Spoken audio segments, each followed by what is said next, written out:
नमस्कार मित्रांनो, welcome to Advait's ocean of stories. आजच्या गोष्टीचे नाव आहे वर्तमानात जगा. एक राजा होता. त्याला त्याच्या प्रजेची खूप काळजी होती. तो सगळ्या प्रजेच्या समस्यांना उपाय देत असतो. एकदा तो त्या प्रधानाला म्हणतो, चल आपण फेरफटका मारूया आणि बघूया की जे आपण उपाय देतोय ते काम देखील करतात या नाही. तर ते खूप साऱ्या रस्त्यांवर जातात. त्यांना खूप सारे तिकडे लोक भेटतात. ते त्यांना समस्या सांगत असतात, नाहीतर आभार मानत असतात की धन्यवाद, तुम्ही हे उपाय दिले आहे. मग त्यांना थोड्या वेळानंतर एक भिकारी दिसतो. तो खूप गरीब असतो, त्याच्याकडे काहीच नसतं. मग राजा त्या भिकारीला बोलवून एक सोन्याचा सिक्का देतो.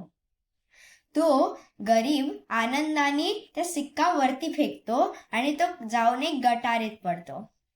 राजा त्याला परत बोलवतात आणि सांगतात की मी बघितलं तुझ्याबरोबर काय झालं, हा घे अजून एक सिक्का.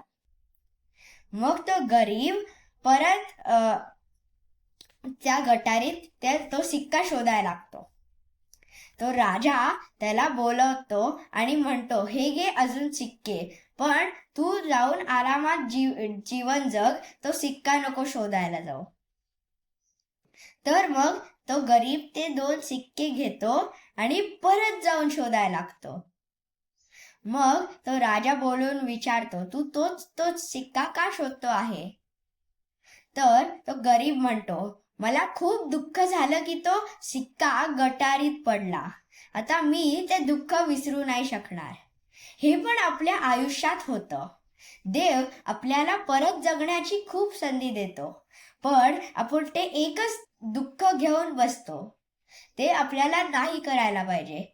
ते दिलेल्या संधीचं सोनं केलं पाहिजे आणि आपलं ती संधी घेऊन नीट जगायला पाहिजे. आणि हे गोष्ट लक्षात ठेवा. धन्यवाद.